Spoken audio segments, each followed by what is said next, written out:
முன்னாள் முதலமைச்சர் பினராயி விஜயன் அவர்களுடைய மீதான சோதனை, அகில இந்திய செயலாளர் கைதை கண்டித்து இந்திய நாடு முழுவதும் நேற்று பிற்பகலில் இருந்து பல நூற்றுக்கணக்கான இடங்களிலே கண்டன ஆர்ப்பாட்டங்கள் என்பது நடைபெற்றுக் கொண்டிருக்கிறது. இன்றைய தினமும் தமிழ்நாட்டிலே பல நூற்றுக்கணக்கான இடங்களில் ஆர்ப்பாட்டங்கள் என்பது நடைபெறுகிறது. மத்திய அரசாங்கம் தன்னுடைய போக்கை மாற்றிக்கொள்ள வேண்டும். இல்லை என்றால் மத்திய அரசாங்கத்தினுடைய இந்த சட்டவிரோத ஜனநாயக விரோத நடவடிக்கைகளுக்கு எதிராக எங்களுடைய போராட்டம் தொடர்ந்து நடைபெறும் என்பதை தெரிவித்துக் கொள்கிறேன்.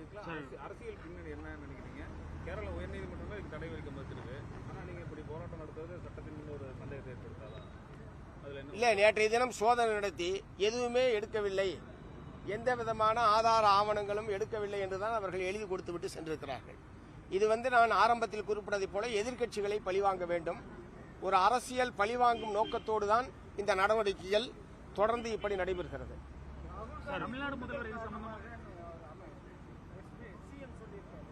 ஏற்கனவே கேரள மாநில சட்டமன்ற தேர்தல் நடைபெற்ற போது காங்கிரஸ் கட்சியினுடைய தலைவர் எதிர்க்கட்சி தலைவர் ராகுல் காந்தி அவர்கள் ஏன் இன்னமும் பினராயி விஜயனை கைது செய்யவில்லை என்று சொல்லி ஒரு கேள்வியை எழுப்பியிருந்தார்.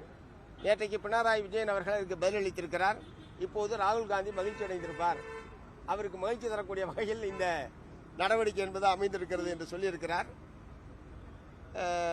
ஒரு அகில இந்திய அளவில் மதவாத சக்திகளுக்கு எதிராக, ஒன்றிய பிஜேபிக்கு அரசுக்கு எதிராக மதச்சார்பற்ற சக்திகளை ஒன்றுபடுத்த வேண்டும் என்பதில் மார்க்சிஸ்ட் கம்யூனிஸ்ட் கட்சி முனைப்பாக இருக்கிறது. ஒரு நாடுதலிய அளவில் பலமான கட்சி என்கிற முறையில் காங்கிரசுக்கு அதைவிட கூடுதல் பொறுப்பு இருக்கிறது. ஆகவே காங்கிரசினுடைய முக்கியமான அகில இந்திய தலைவர், எதிர்க்கட்சி தலைவர் என்கிற முறையில் பொறுப்புணர்வுடன் ராகுல் காந்தி அவர்கள் பேச வேண்டும்.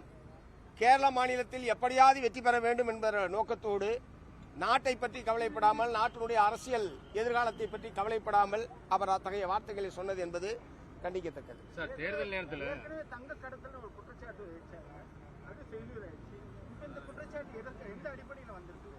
இல்ல, இந்த மாதிரி அவதூறு செய்வது, அரசியல் பழிவாங்குவது என்பதற்கு இது மார்க்சிஸ்ட் கம்யூனிஸ்ட் கட்சிக்கு மட்டுமல்ல, பிஜேபி கடந்த 12 ஆண்டு காலமாக எதிர்க்கட்சி தலைவர்களை இதே போலதான் அவர்கள் நடத்துகிறார்கள். எதிர்க்கட்சியின் மீது இத்தகைய நடவடிக்கைகளை அவர்கள் தொடர்ந்து மேற்கொள்கிறார். அதனுடைய தொடர்ச்சி இன்றைக்கு மார்க்சிஸ்ட் கட்சி தலைவர் மீது வந்திருக்கிறது. அவ்வளவுதான். விவசாயிகள் தேர்தல் நேரத்தில் தமிழக அரசு சொன்ன திட்டங்கள் நிறைவேற்ற தேர்தல் கொடுத்த வாக்குறுதிகள் தமிழக வெற்றிக் கழகம் தேர்தல் நேரத்தில் சிறு குறு விவசாயிகள் பெற்றிருக்கக்கூடிய கடன் முழுமையாக ரத்து செய்யப்படும். சிறு குறு விவசாயிகள் இல்லாமல் மற்ற விவசாயிகள் பெற்றிருக்க கடனில் 50% தள்ளுபடி செய்யப்படும் என்கிற வாக்குறுதியை அவர்கள் கொடுத்திருக்கிறார்கள். இப்போது குறு விவசாயிகளுக்கு 100%, சிறு விவசாயிகளுக்கு 50%, மற்றவர்களுக்கு பெற்றிருக்கிற கடனில் குறிப்பிட்ட அளவு தள்ளுபடி என்கிற முறையில் அறிவித்திருப்பது என்பது தமிழ்நாட்டு விவசாயிகள் மத்தியில் அதிருப்தியை ஏற்படுத்தியிருக்கிறது. தேர்தல் நேரத்தில் கொடுத்த வாக்குறுதிகளை நிறைவேற்றுவதற்கு விஜய், மாண்புமிகு முதலமைச்சர் விஜய் அவர்கள் முன்வர வேண்டும் என்று நாங்கள் ஏற்கனவே மார்க்சிஸ்ட் கம்யூனிஸ்ட் கட்சியின் சார்பில் வற்புறுத்தியிருக்கிறோம். இப்போதும் அதை வற்புறுத்துகிறேன். தொடர்ந்து போராட்டம் நடத்திருக்காங்க. பணிச்சுமை அதிகமாக இருக்கு. அந்த 10 ரூபா பாட்டில் திட்டத்தை திரும்ப பெறணும்னு சொல்லிட்டு நேற்றுக்கு வரைக்கும் போராட்டம் நடத்திட்டு இருக்காங்க. இன்னைக்கும் அந்த திட்டத்தை கைவிட்டால் தான் நாங்கள் வேலைக்கு போகணும்னு சொல்லிட்டு இல்லை. இப்போ தமிழ்நாடு அரசாங்கத்தினுடைய அரசின் சார்பில் தமிழ்நாடு அமைச்சர் அவர்கள் உயர்நீதிமன்றத்தில் அதற்கான கால அவகாசத்தை கேட்டிருப்பதாக அவர்கள் தெரிவித்திருக்காங்க. 1 மாத காலம் கால அவகாசம் கேட்டிருப்பதாக. அநேகமாக இன்றோ அல்லது நாளையோ இந்த போராட்டம் முடிவுக்கு வரும். பிஜேபி அரசுக்கு எதிராக காக்ரோச் பார்ட்டின்னு ஒரு பார்ட்டி உருவாயிருக்கு. அதை பூச்சி மருந்து விரட்டக்கூடிய ஹிட்டு மருந்து அடிச்சு மோடி விரட்டுவார் அப்படின்னு சொல்லி தமிழிசை சவுந்தரராஜன் தெரிவிச்சிருக்காங்க. அதுல உங்க கருத்து? அதாவது இந்தியாவுடைய உச்சநீதிமன்ற தலைமை நீதிபதிக்கு இந்த நேரத்தில் நன்றி சொல்ல விரும்புகிறேன். அவர் தான் இந்த நாட்டினுடைய இளைஞர்களை சமூக வலைதளங்களில் தீவிரமாக செயல்படக்கூடியவர்களை, தகவல் அறியும் உரிமை சட்டத்தின் கீழ் செயல்படக்கூடிய செயல்பாட்டர்களை, அவர்களெல்லாம் வேலை வெட்டி இல்லாமல் கரப்பான் பூச்சியை போல் சுற்றி கொண்டிருப்பவர்கள், ஒட்டுண்ணிகள் என்று உச்சநீதிமன்ற தலைமை நீதிபதி அவர்கள் ஒரு 15 நாட்களுக்கு முன்பாக அப்படி சொன்னது என்பது வன்மையான கண்டனத்துக்குரியது. முதலில் உச்சநீதிமன்ற தலைமை நீதிபதியுடைய அந்த கருத்து கண்டனத்துக்குரியது. தங்களுடைய கண்டனத்தை வெளிப்படுத்தக்கூடிய வகையிலே தான் இந்த காக்ரோச் ஜனதா பார்ட்டி என்பது தீபக் என்பவரால் உருவாக்கப்பட்டு அடுத்த ஒரு சில நாட்களிலேயே 2 கோடிக்கும் மேற்பட்டவர்கள் அதில் உறுப்பினராக சேர்ந்திருக்கிற ஒரு நிலைமை என்பது ஏற்பட்டிருக்கிறது. உண்மையிலேயே இந்த ஆளுங்கட்சியின் மீது, ஆளும் அரசாங்கத்தின் மீது இந்த நாட்டினுடைய இளைஞர்கள் எவ்வளவு கொடூரமான கோபத்தில் இருக்கிறார்கள் என்பதனுடைய வெளிப்பாடுதான் அந்த காக்ரோச் பார்ட்டியில் 4-5 நாட்களில் 2 கோடி பேர் சேர்ந்திருப்பது என்பது. ஆகவே ஆட்சியாளர்களுக்கு எதிரான கோபத்தை தங்களுக்கு தெரிந்த வழியில் அவர்கள் வெளிப்படுத்தி இருக்கிறார்கள். ஆகவே வேலையின்மை என்பது இன்றைக்கு உலகம் முழுவதும் இருக்கக்கூடிய மிக முக்கியமான பிரச்சனை. இந்தியாவிலும் தமிழகத்திலேயும் வேலையின்மை என்பது முக்கியமான பிரச்சனையாக இருக்கிறது. வேலையின்மையை தீர்க்க வேண்டிய ஆட்சியாளர்கள், அதற்கு உத்தரவிட வேண்டிய உச்சநீதிமன்றம், வேலை இல்லாமல் இருக்கக்கூடிய இளைஞர்கள் எல்லாம் ஏதோ பொறுப்பற்றவர்கள் என்பதைப் போல சொன்னது என்பது கண்டிக்கத்தக்கது. கடந்த சில தினங்களாகவே தலைமைச் செயலகத்தை ஒரு கட்சியில மாறுறவங்க சேர்றவங்க எல்லாமே ஒரு கட்சி அலுவலகமாக மாற்றிட்டாங்கன்னு சொல்லி தொடர்ந்து எதிர்க்கட்சிகள் குற்றம் சாட்டிட்டாங்க. இல்லை, அவர்கள் தரப்பில் நாங்கள் கட்சி அலுவலகத்தில் இது தலைமைச் செயலகத்தில் நாங்கள் யாரையும் கட்சியில் சேர்க்கவில்லை.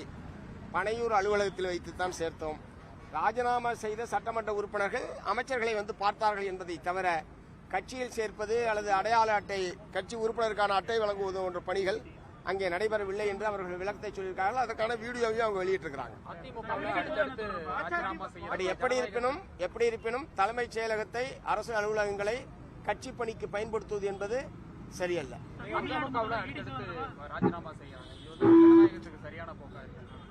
அதான் நேற்று முடிவுக்கு வந்துருச்சா குணா? அதாவது இல்ல, அது வந்து ஆரோக்கியமான போக்கு அல்ல. அதாவது ஒரு 20 நாள் தான் ஆகுது தேர்தல் ரிசல்ட் வந்து. ஒரு 20 நாட்களுக்குள் தேர்ந்தெடுக்கப்பட்ட சட்டமன்ற உறுப்பினர்கள் ராஜினாமா செய்திருப்பது என்பது வாக்களித்த மக்களை அவமானப்படுத்தக்கூடிய ஒரு செயல். இவர்களை நம்பி வாக்களித்திருக்கிறார்கள். தன்னுடைய பிரதிநிதியாக அவர்கள் சட்டமன்றத்துக்கு செல்ல வேண்டும் என்கிற முறையில் வாக்களித்த மக்களுக்கு, என்னுடைய உணர்வுகளுக்கு விரோதமாக இந்த ராஜினாமா செய்த சட்டமன்ற உறுப்பினர் நடந்து கொண்டிருப்பது ஏற்புடையதல்ல. அப்படி ராஜினாமா செய்தவர்கள் அடுத்த சில நிமிடங்களில் உடனடியாக தாவேகா கட்சியில் சேர்த்துக் கொண்டிருப்பது என்பதும் ஒரு ஆரோக்கியமான அரசியலுக்கு ஏற்புடையதல்ல. இதை தாவேகா தலைமையிடமும் நாங்கள் தெரிவித்திருக்கிறோம். அநேகமாக இன்றைக்கு அதிமுகவினுடைய மற்ற உறுப்பினர்கள் நாங்கள் அனைவரும் ஒன்றாகிவிட்டோம் என்கிற முறையில் நேற்று மாலை சபாநாயகரிடத்தில் கடிதம் கொடுத்திருக்கிறார்கள். இன்றைக்கு அவர் முடிவு அறிவிப்பதாக தெரிவித்திருக்கிறார். சபாநாயகர் என்ன முடிவு எடுக்கிறார்னு பார்ப்போம். ஆனால் இது நல்ல போக்கு இல்லை. ஆதரவு தருவதும் பாஜக வழக்கு சம்பந்தப்பட்ட ஒரு அமைச்சர் மேல உட்கார்ந்து உங்களே கொலை முயற்சி எல்லாம் செய்தது ஆதரவு தருவது எந்த விதத்தில் நியாயம்? ஆதரவு தருவது நாங்கள் எதற்காக ஆதரவு தாவேகா ஆட்சி அமைப்பதற்கு எதற்காக ஆதரவு தெரிவித்தோம் என்பது சம்பந்தமான விளக்கங்களை நாங்கள் ஏற்கனவே கொடுத்திருக்கிறோம். ஒன்று, உடனடியாக மீண்டும் ஒரு தனிப்பெரும் கட்சி என்கிற முறையில் கூடுதலான இடங்களில் வெற்றி பெற்றது தாவேகா தான். திமுக அணி, அதிமுக அணி இரண்டுமே தமிழ்நாட்டு மக்களால் நிராகரிக்கப்பட்டிருக்கிறது. இவர்கள் ஆட்சி அமைக்கவில்லை என்றால் மீண்டும் ஒரு தேர்தலை உடனடியாக சந்திக்க வேண்டும். உடனடியாக மீண்டும் ஒரு தேர்தலை சந்திப்பதற்கு எந்த கட்சியும் தயாராக இல்லை. ஒருவேளை ஆட்சி அமையவில்லை என்றால் குடியரசுத் தலைவர் ஆட்சி தான் அமலுக்கு வந்திருக்கும். இந்நேரம் குடியரசுத் தலைவர் ஆட்சி அமலுக்கு வந்திருக்கும். ஆகவே மக்களால் தேர்ந்தெடுக்கப்பட்ட ஒரு அரசு அமைய வேண்டும்.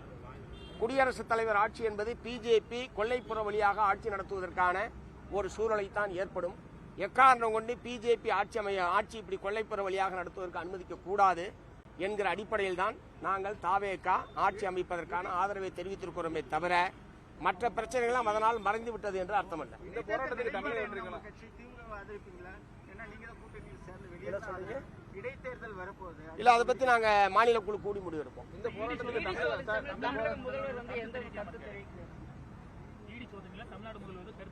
நீங்க அவர்கிட்டயே கேட்கலாம். சார் மின்வாரியத்தில் ஊழல் வந்து நடந்திருக்குன்னு சொல்லிட்டு மின்வாரியத்துறை அமைச்சர் சொல்லியிருக்காரு. சிபிஐ ஹேண்ட் ஓவர் பண்ணிருக்குன்னு சொல்லி இல்ல, இப்பதானே வந்திருக்காங்க. அவங்களுக்கு ஏதாவது தெரிஞ்ச நடவடிக்கை எடுக்கணும். அதாவது ஊழல் நடவடிக்கையில யார் ஈடுபட்டிருந்தாலும் அவர்கள் மீது நடவடிக்கை எடுக்க வேண்டிய என்பதில் யாருக்கும் மாற்று கருத்து இருக்க முடியாது. உண்மையிலேயே அப்படி நடந்திருந்தால் சட்டப்படி அவங்க நடவடிக்கை எடுக்கட்டும். சார் ஒன்றே ஒன்று சார், மேகதாது டேம் விஷயத்தில் இவர் வந்து கட்டாயமா கட்டுவான்னு சொல்லியிருக்க டிகே சிவகுமார் சொல்லியிருக்காரு. காங்கிரஸ் நாங்கள் கட்ட விட மாட்டோம்னு சொல்லி தமிழ்நாட்டினுடைய அனுமதி இல்லாமல் கர்நாடக மாநில அரசாங்கத்தால் காவிரியின் குறுக்கே ஒரு செங்கல்லை கூட வைக்க முடியாது. அப்படி மீறி அவர்கள் கட்டுவதற்கு முயற்சித்தால் தமிழ்நாட்டு விவசாயிகள் நிச்சயமாக அனுமதிக்க மாட்டோம்.